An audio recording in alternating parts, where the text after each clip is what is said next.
Kien propju il-jum tas-Sibt, is-7 ta' Ġunju tal-1919 meta grupp ta' mexxejja Maltin wafqu l-Assembleja Nazzjonali. Dan wara li l-Maltin talbu lill-Gvern Ingliż biex itihom self-government. Dakinhar inqatlu 4 Maltin.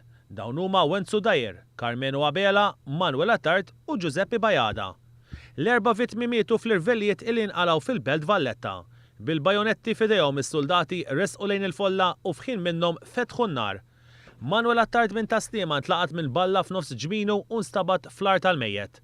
Giuseppe Bajada, Awċi, intlaqat f'ġenbu fil-waqt li Wenzu Dwyer li kien mill-Birgu intlaqat ukoll u miet mill-ewwel. Carmenu Abela mill-Belt miet fis-16 ta' Ġunju fl-isptar.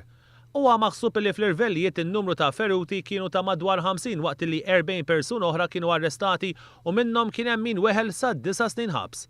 Id-dem li nxteret f'dawn l-irvellijiet wassal bis-sentejn wara pajjiżna ingħata kostituzzjoni ġdida illi waslet għat-twaqqif tal-Parlament Demokratiku. Il-ġraja tas-7 Ġunju kienet il-bidu ta' triq twila għal pajjiżna li waslet għal ħelsien ta' Malta mill-kolonjaliżmu.